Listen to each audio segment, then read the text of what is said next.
what, take the headphones off. Now, if we'll all just get seated in an orderly fashion, we will begin today's assembly. Wow, Professor Shane in action? Well, they don't call guidance counselors professor. Right. So, career day. Sort of. Hi, everyone. My name is Dave, and I'm an actor in New York City. Actually, Dave, why don't you let me get this started? Hey, it's your high school. Okay, kids, we have a very special guest with us here today. David T. Bauman is an actor. Booman is an actor. You may have seen him on stage around the city. He's been on Law and Order, and oh right, he was on a Dunkin' Donuts commercial. Are you the time to make the donuts guy? Actually, Elizabeth, we're going to save our questions for the end. I know that wasn't me. Dave also holds down a day job temping for Goldman Sachs. Okay, well... And someone with whom I used to get very, very drunk and high. Whoa. Oh, it's okay, Dave. I've already talked all about my history with my students. We're working towards complete communication. And what do we say about our pasts? Oh! Elizabeth!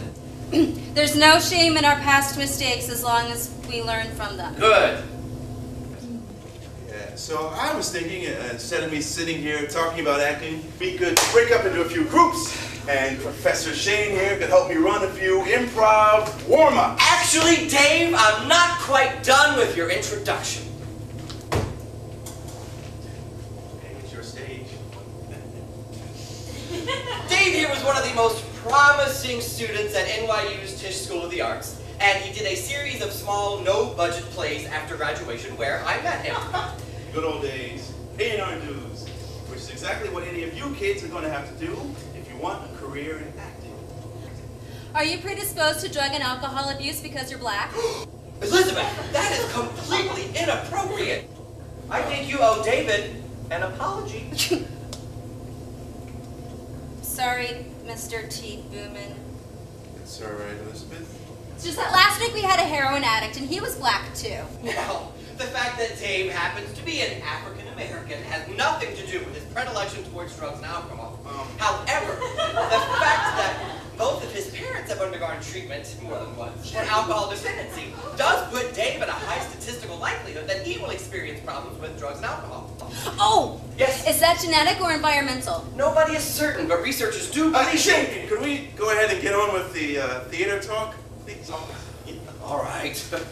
Where was I? Oh, yes, a promising graduate of Tisch School of the Arts. Dave did a series of off-Broadway theater and a couple of minor roles on crappy TV shows. Crappy? Now, Dave never really hit rock bottom like some of the addicts you've seen in recent weeks. Not yet, at least. But he certainly never achieved that level of breakout success that everyone expected of him in college. Can anyone tell me what that might have to do with his drug use? Oh, yes! Marijuana robs the addict of motivation and ambition. Good. Wait a second, okay? I'm not a drug addict. I don't smoke that much pot. More than twice a week? Yeah, usually. I don't know, probably... I'm not sitting here being interrogated by some teenage girl. Oh, wait, Dave, don't go. This is great. I said they wanted to hear about my acting career. What acting career? You shut up! Everyone's on order. This is bullshit. All right, you're a dick. I'm not coming to poker this weekend. Oh, wait, Dave, don't go. I'll double your fee if you stay right now.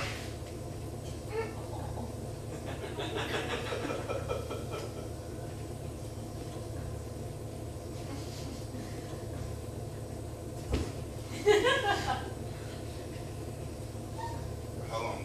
Not long. Just answer some questions. Be honest. Oh, I have a question. Yes, Elizabeth. I think Elizabeth has asked enough questions. Come on. Yes. Do you regret having smoked your very first marijuana joint?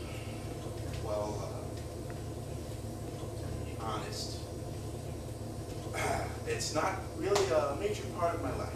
I smoke a couple bowls on a weekend. Although Dave has confided to me that perhaps if he didn't smoke so often, his career would be further along. Okay, that was a private conversation. Secrets are the first step to denial. Now, sure, Dave had some fun times, or at least they seemed fun in the moment. A lot of laughs, connecting with people, a three-way or two. Oh, is that what this is about? You dropped the ball on that girl. Now, was all of that partying worth it? Worth the failure, the humiliation? Humiliation. Dave became so desperate for money that he was willing to be humiliated in front of a group of high school students for a measly $75. Oh, you said you were going to double it. Only if you cooperate.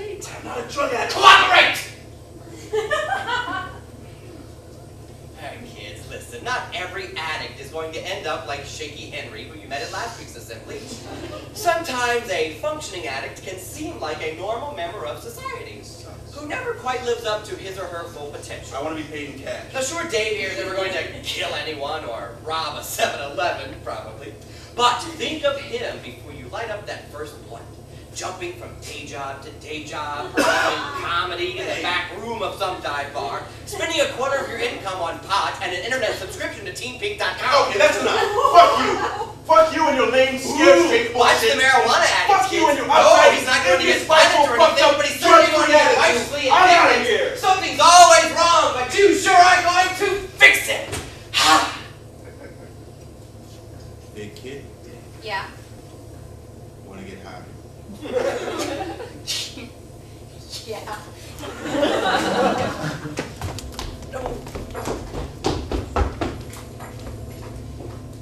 Stop! See